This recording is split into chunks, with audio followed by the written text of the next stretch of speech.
கால் அரிக்குதே. கால் அரிச்சா எவனாவது உதவாங்கன்னு அர்த்தம். எவனா இருக்கும்? Hi soldiers.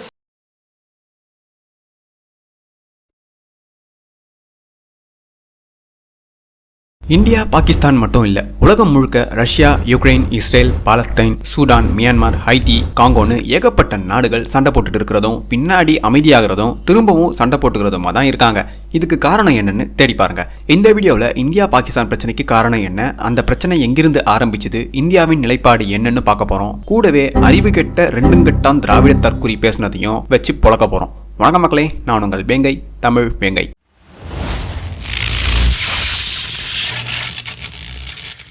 ஒரு விஷயத்தை தெரியாம பண்ணா அது தப்பு. அந்த விஷயத்தை தெரிஞ்சே செஞ்சு அதன் மூலமா மக்களை ஏமாத்தினா அது திமிரு. இதுல நந்தா 2வது வகை. என்னது ஒரு ஏமாத்தியே சோறு தின்னு பழகினதால அந்த பழக்கத்தை இவரால விட முடியல. பாகிஸ்தானுக்கு முட்டு கொடுக்க ஐ சப்போர்ட் பாகிஸ்தான் போட்டு அந்த வீடியோ காமெண்ட்ல பலர் கழுவி ஊத்துனதும் தம்ப்நெயில் மாத்திருக்காரு இந்த திராவிட தற்குறி. உனக்கெல்லாம் மானம், சூடு, சொரணை, ஈனம் எதுவுமே கிடையாதா? சோறு தானே திங்கிற? கேவலமா எக்ஸ்போஸ் ஆகி செருப்படி வாங்கியும் திருந்தாம ஒருத்தன் இருக்கான்னா அவன் இந்த சமூகத்துக்கு எவ்வளவு பெரிய கேடுன்னு இவரை ஆதரிக்கிறவங்க உணரணும். லட்சக்கணக்கான சப்ஸ்கிரைபர்ஸ் இருக்க இந்த நந்தா எதுக்கு கிளிக் பைட் தம்ப்நெயில் வைக்கணும்? எதுக்கு ஹெவியா பாகிஸ்தானுக்கு முட்டு கொடுத்து வீடியோ போடணும்? ஏன்னா அந்த அளவுக்கு இவன் எக்ஸ்போஸ் ஆகியிருக்கான். என்ன பத்தி யாருக்கிட்டையும் விசாரிச்சியா? தான் எக்ஸ்போஸ் ஆனதுக்கு மாசக்கணக்கா உருண்டு நான் நல்லவன் காமிக்க பல வீடியோவை போட்டிருக்காரு நம்ம நந்தா சார். எம்ஜினா தொடங்கி நியூஸ் சேனல் வரைக்குமா? ஏண்டா மதன் கௌரியே தற்குறி தான். மதன் கௌரியை பார்த்து வளர்ந்துருப்பார் போல நம்ம நந்தா. அதனால தான் ஸ்டார்டிங்லேயே எம்ஜினாக்கு ஒரு வணக்கத்தை வச்சிருக்காரு. பிச்சைக்காரனுக்கு செக்யூரிட்டி பிச்சைக்காரன். யூனிஃபார்ம் ரொம்ப பிரமாதம். நான் இன்னைக்கு என்ன சொல்ல போறேன், I support Pakistan.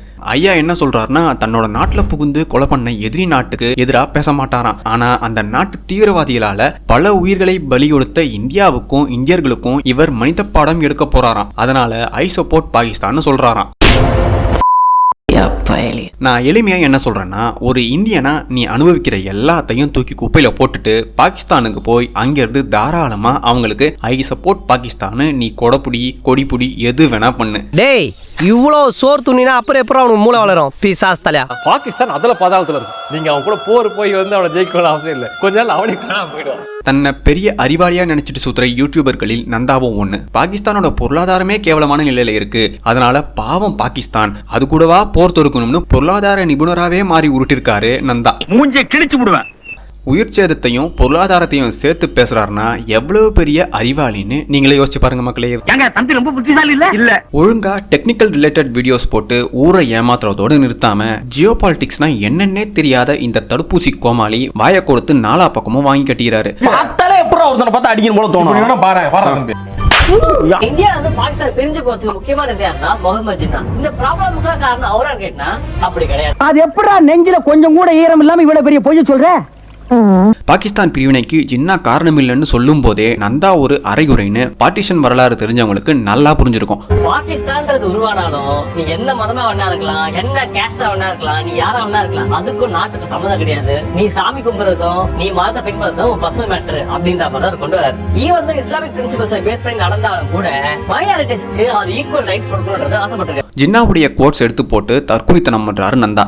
India Pakistan பிரிவினையை பத்தி நல்லா தெரிஞ்சவங்களுக்கு ஜின்னா யாருன்னு தெரியும். ஜின்னா மிக தீவிர பாகிஸ்தான் நாடு வேணும்னு அடம் பிடிச்ச ஆளு. அதுக்காக எந்த எல்லைக்கும் போனவர் தான் இவர். இஸ்லாமியர்களுக்கு ஒரு தேசமும் இந்துக்களுக்கு ஒரு தேசமும் கட்டாயம் இருக்க வேண்டும்னு விடாப்பிடியா இருந்தவர் தான் ஜின்னா.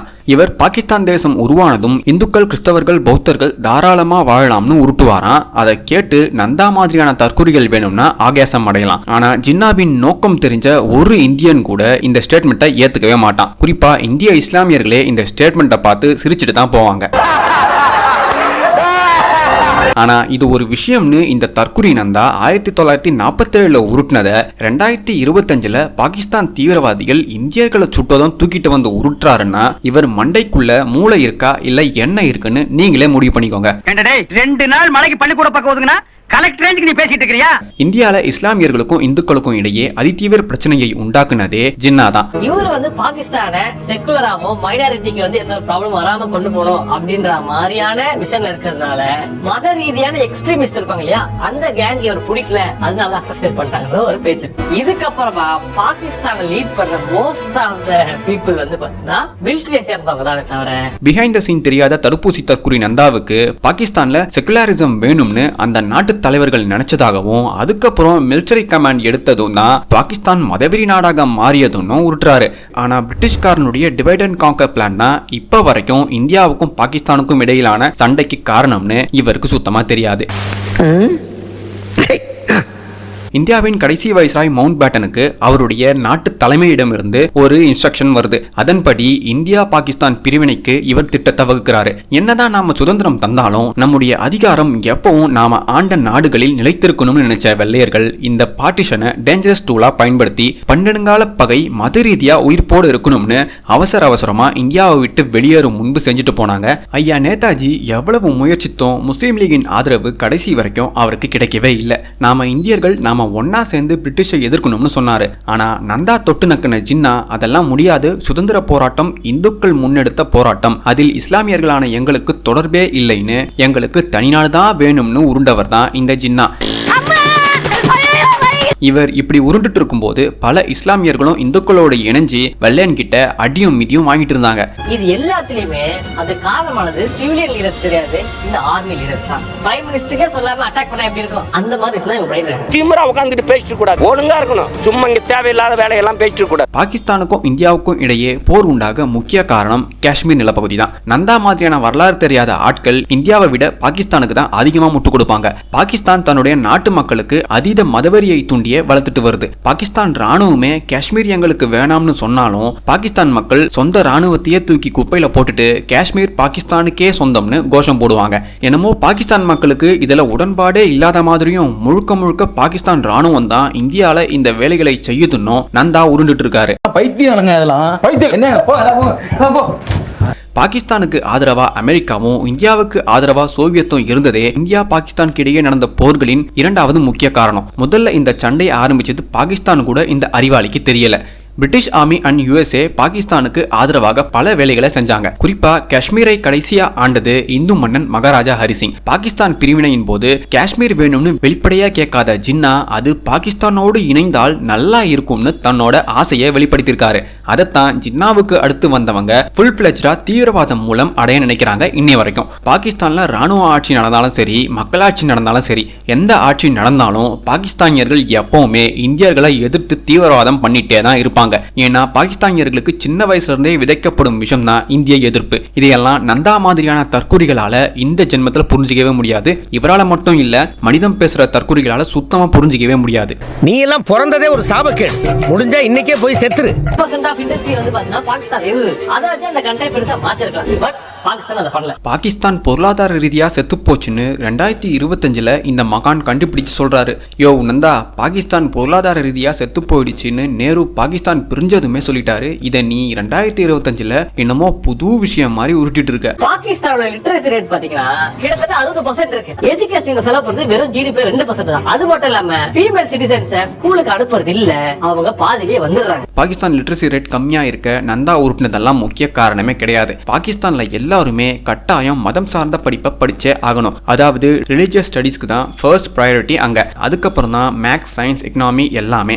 ஆக சின்ன வயசுலயே மதம் சார்ந்த படிப்பை படிக்க போற ஒவ்வொரு பாகிஸ்தானிய குழந்தைகளும் மதம் சார்ந்த படிப்பை மட்டுமே 100% கத்துக்கிட்டு மற்ற எந்த சப்ஜெக்டையும் படிக்க விரும்பாம பாகிஸ்தான் ஆர்மியோட அடியாளா மாறிடுறாங்க. இதுதான் மக்களே பாகிஸ்தான்ல கல்வி அறிவு அதலபாதாளத்துல இருக்க முழு முதற் காரணம். பாகிஸ்தான்ல பெண்களோட நிலையை பத்தி சொல்லவே வேணாம். ஆண்களோட நிலையே இப்படி இருக்கும்போது பாகிஸ்தான் அதிதீவிரமா கடைபிடிக்கக்கூடிய ஷரியா லா மூலமா பெண்கள் எல்லாம் அங்க ஒண்ணுமே பண்ண முடியாது. இன்டர்நேஷனல் மானிட்டரி ஃபண்ட் ஒரு மேட்டர். இதுல பல நாடுகள் இருக்கும். ஏதாவது ஒரு கண்ட்ரி ரொம்ப பாதாளத்துக்கு போயிட்டு இருக்கா, அங்க இருந்து கொஞ்சம் காசு வந்து கடன் வாங்கிக்க முடியும். இதுக்கு அவங்க என்ன பண்ணுவாங்கன்னா சில ரூல்ஸ் போடுவாங்க. நீ இதெல்லாம் பண்ணு, டாக்ஸ் கொஞ்சம் ஏத்து, கரண்ட் வந்து கொஞ்சம் கம்மி பண்ணு, இந்த மாதிரி சில ரூல் எல்லாம் போடுவாங்க. எதுக்காக அப்படின்னா அப்பதான் வந்து நாட்டை கொஞ்சமாவது மேல தூக்க முடியும், அண்ட் லோன் ரீபே பண்றதுக்கு இன்ட்ரெஸ்ட் கொடுக்க முடியும் அப்படின்னு சொல்லிட்டு நம்ம நார்மல் வண்டிக்காரங்க வண்டி வாங்குற மாதிரி இவங்களுக்கு வந்து வாங்க முடியும். இந்த ஃபண்ட் யாருக்கெல்லாம் கொடுப்பாங்கன்னா மோசமான கண்ட்ரி கொடுப்பாங்க. IMF பத்தி நந்தா பொதுவா எல்லாருக்கும் தெரிஞ்சதை தான் உருட்டி வச்சிருக்காரு. ஆனா அவருக்கும் பொருளாதார நிபுணர்கள்னு உருண்டுட்டு இருக்க பலருக்கும் தெரியாத சில விஷயத்த சொல்றேன். பிரெட்டன் வுட்ஸ் கான்ஃபரன்ஸ்ல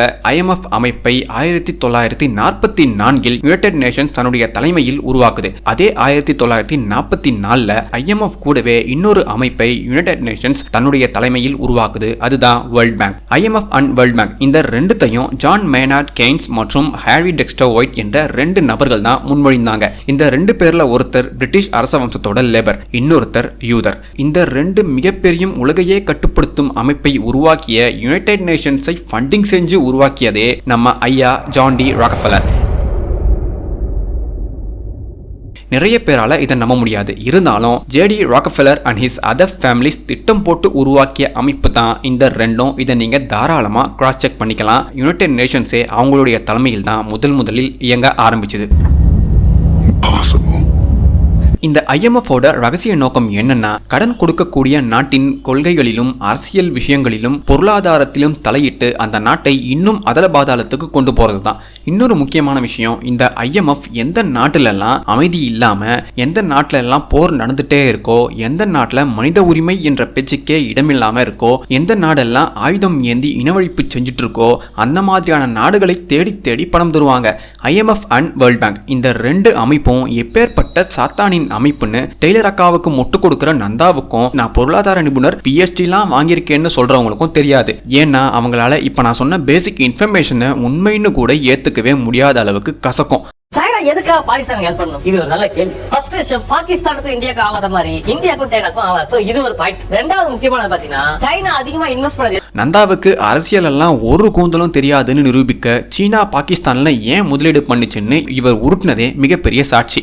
அப்ப நந்தா சொன்ன இந்த விஷயம் பொய்யான்னு கேட்பீங்க. அதுதான் இல்ல, இவர் சொன்னது உண்மைதான். ஆனா சீனாவின் உண்மையான திட்டத்தோட 1% விளக்கம் தான் நந்தா சொன்னது. மீதம் இருக்க 99% திட்டத்தை பற்றி இந்த அக்காசோக்கு நந்தாவுக்கு சுத்தமா தெரியாது. சீனாவை பொறுத்த வரைக்கும் இந்தியாவை எப்படியாவது விழுங்கணும்னு இந்தியாவுக்கு எதிரான முதல் போர்ல இருந்தே கனவு கண்டு வராங்க. குறிப்பா இந்த முதல் போரை நேரு மாமா தடுத்திருக்கலாம். ஆனா சண்டைக்கு வாடான்னு தன்னோட அறிவாளித்தனமான முடிவால சீனா கூட இந்தியா தேவையில்லாத சண்டையில இறங்குச்சு. அப்ப முடிவு பண்ண சீனா சாதுரியமா இந்தியாவுக்கு அண்டை நாடுகளாகவும் நட்பு நாடுகளாகவும் இருக்கக்கூடிய நாடுகளை இன்ஃப்ராஸ்ட்ரக்சர் டெவலப்மெண்ட் மூலமாகவும் முதலீடுகள் மூலமாகவும் தன் வசப்படுத்தி தன்னோட பேச்சை கேட்கிற நிலைக்கு சீனா அந்த நாடுகளை கொண்டு வந்து நிறுத்திருக்கு. சீனா தன்னுடைய நாட்டின் எல்லைகளை 14 நாடுகளோடு பகிர்ந்திருக்கு. இந்தியா தன்னுடைய நாட்டின் எல்லையை 7 நாடுகளோடு பகிர்ந்திருக்கு. இந்த 7 நாடுகளையும் சீனா கொஞ்சம் கொஞ்சமா தன் வசப்படுத்திடுச்சுன்னு சொன்னா உங்களால நம்ப முடியுமா? இதுல பாகிஸ்தான் நாட்டை தான் 12 காலமா சீனா இந்தியாவுக்கு எதிராக சைட் டிஷ்ஷா பயன்படுத்திட்டு வராங்க. நேபாள் நாட்டில் பயங்கரமான முதலீடு மூலமாகவும், பூட்டான் நாட்டில் இன்ஃப்ராஸ்ட்ரக்சர் அண்ட் ட்ரேட் மூலமாகவும், மியான்மர் நாட்டில் மேஜர் ட்ரேடிங் பார்ட்னராகவும், பங்களாதேஷ் நாட்டில் அதே பயங்கரமான முதலீடு மூலமாகவும், ஸ்ரீலங்கா நாட்டில் இன்ஃப்ராஸ்ட்ரக்சர் அண்ட் ஹெவி இன்வெஸ்ட்மெண்ட் மூலமாகவும், மால்தீவ்ஸ்ல டூரிசம் டெவலப்மெண்ட் ஃபண்டிங் மூலமாகவும் இந்தியாவுக்கு எல்லா வகையிலும் நட்பு நாடுகளே அக்கம் பக்கத்தில் இருக்கக்கூடாதுன்னு திட்டம் போட்டு வேலையை செஞ்சுட்டு வர நாடு தான் சீனா. சீனாவோட மிகப்பெரிய அஜெண்டாவே இதுதான். ஆனா இது தெரியாம சில திராவிட தற்குறிகளும் பகுத்தறிவு கோமாளிகளும் அதிமேதாவிகள் மாதிரி இந்தியாவுக்கு எதிராக பேசுறதையே வேலையா வச்சுட்டு வரானுங்க இப்ப வரைக்குமே. இந்தியா ஒரு செக்குலர் கண்ட்ரி இல்ல அப்படின்னா இந்த growth இந்தியாக்கு கிடைச்சிருக்காது. இந்தியா செக்குலரா இருக்கிறதால தான் பொருளாதார ரீதியா டெவலப் ஆகி இருக்கான். இல்லைன்னா இந்தியாவும் பாகிஸ்தான் மாதிரி இருந்திருக்கும்னு சொல்லாம சொல்றான் இந்த நந்தா. இந்தியா செக்குலரா இருக்கிறது தாண்டா இப்ப மிகப்பெரிய பிரச்சனையே. சவுதி மாதிரியோ துருக்கி மாதிரியோ இது இந்து மதம் சார்ந்த நாடுன்னு சொல்லி இருந்தாலும் இந்தியா டெவலப்டு கண்ட்ரியா தான் இருக்கும். எடுத்துருங்களேன், சிங்கப்பூர் வந்து ஒரு குட்டி கண்ட்ரி, சென்னை அளவுதான் வச்சுங்க. இருந்தும் இவங்களுக்குள்ள இருக்க பிரிவினை எல்லாம் விட்டுட்டு ஒன்னா சேர்ந்து சண்டை போடாம வந்து நாட்டை எப்படி பெருசாக்குறதுன்னு சொல்லிட்டு அது வந்து ஒர்க் பண்ணது மூலமா தான் சிங்கப்பூர் பெருசா. சிங்கப்பூர்லயே எந்த விதமான பிரச்சனையும் இல்லைன்னா அந்த நாட்டோட தொலைநோக்கு பார்வையில் உண்டாக்கப்பட்ட சட்டம் தான் காரணம். அந்த நாட்டுடைய சட்டம் வெள்ளைக்காரர்களின் சட்டத்தை பின்பற்றி இருந்தாலும் அவங்க அந்த சட்டத்துல அவங்களுடைய அறிவையும் புகுத்தியிருக்காங்க. சிங்கப்பூர் சட்டத்தின்படி எந்த மதத்தினராக இருந்தாலும் முதல்ல அவங்க சிங்கப்பூர் சட்டத்துக்கு கட்டுப்பட்டு தான் ஆகணும். அதுக்கப்புறம் தான் அவங்க மத ரீதியான முன்னெடுப்பையே எடுக்க முடியும். குறிப்பா எந்த மதம் சார்ந்த வெறுப்பு பேச்சோ ஆபாச பேச்சோ பேசவே முடியாது. Maintenance of religious harmony act மூலமா மதவெறியை தூண்டினாலே தூக்கி உள்ள வச்சிருவாங்க 5 வருஷம். மத ரீதியா தாக்குதலுக்கு தூண்டுனா 10 வருஷம் பிளஸ் அபராதத்தோட தூக்கி உள்ள வச்சு குத்துன்னு குத்தி விடுவாங்க. ஆனா இந்தியால என்ன நடக்குதுன்னு நான் சொல்ல வேண்டிய தேவையே இல்லை, உங்களுக்கே தெரியும். இங்க ஒரு இனமே ஓயாம பிராமணியம் பார்ப்பனியம் ஆரியம்னு ஒரு இனத்தின் மேல தினசரி வெறுப்பு பேச்சை தான் பேசுறானுங்க. ஆனா இந்தியால இவ்வளவு செக்ஷன்ஸ் இருந்தும் ஏன் இந்த வெறுப்பு பேச்சு பேசுற ஒருத்தனையும் தண்டிக்கலன்னு நீங்களே யோசிங்க. பக்கத்துல இருக்கிற திட்டுறது, நம்ம ஊருக்காங்களே வந்து நீ பாயா நீ அவ்வளவுதான், நீ உன்னாதான் உங்களாதான் சுட்டாங்க அப்படின்னு சொல்லிட்டு இந்த மாதிரியான ஒரு ஹேட்ரேட் வந்து ஆன்லைன்லயும் சரி மக்கள் மேடையிலயும் சொல்லிட்டு இருக்கு. இந்தியாவோட 1% ஹிஸ்டரி கூட தெரியாத திமுக கொத்தணிவு தான் இந்த நந்தா. 26 பேர் செத்தாங்க, அவங்கள கொன்னது பாகிஸ்தான் நாட்டு தீவிரவாதிகள் தான் சொல்றாங்களே தவிர என் பக்கத்து வீட்டுல இருக்க இஸ்லாமியரையோ எதிர் வீட்டுல இருக்க இஸ்லாமியரையோ காரணம்னு யாருமே சொல்லல. நீயா கற்பனை பண்ணி உருண்டுட்டு இருக்காத. இந்தியாலேயே மத ரீதியான மோதல்கள் உயிர்ப்போட இருக்கு. இதை யார் ஆரம்பிச்சா, யார் இதையெல்லாம் பின்னால் இருந்து இயக்குறது, யார் இதையெல்லாம் தூண்டி விடுறது, இதுக்கெல்லாம் ஃபண்டிங் எங்க இருந்து வருது, அந்த ஃபண்டிங் எப்படி எல்லாருக்கும் பிரிஞ்சு போகுது, ரிலீஜியஸ் இன்ஸ்டிடியூஷன் என்ற பேரில் என்னவெல்லாம் நடக்குதுன்னு எதுவுமே தெரியாத இந்த தற்குறி ப்ராபகண்டா பண்ண வந்துட்டாரு. இவர் மட்டும் இல்ல, இப்ப நான் சொன்ன இந்த விஷயம் எப்படியெல்லாம் நடக்குதுன்னு பல பேருக்கும் தெரியாது. இதுல அப்பப்ப ஆண்டர்பிரனியூர்னு வேற உள்ள சொருகிறாரு.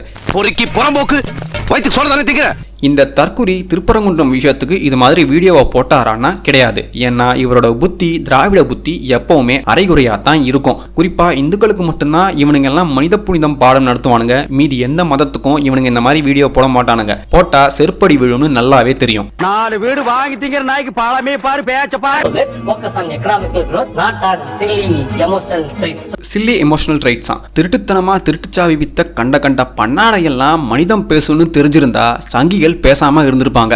நீங்கெல்லாம் இந்தியாவின் எதிர்கால தூண்கள். பாகிஸ்தான் மக்கள் விக்டிமா.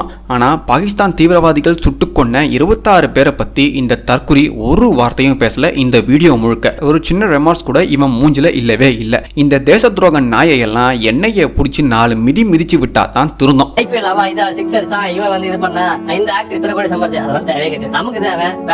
அட ஈஸ்வரா, நாட்டுல எவன் அறிவுரை சொல்றதுன்னு விவஸ்தையே இல்லாம போச்சு. பெரிய ஜாக்மா பேரன் இவரு மத்தவங்களுக்கு பொருளாதார அறிவுரையும் வாழ்வியல் நெறிமுறைகளையும் இவர் போதிக்கிறாராம். திருட்டு வேலை பண்ணாம அடுத்தவங்க தொழிலை கெடுக்காம முதல்ல நீ திருந்துரா தற்குறி.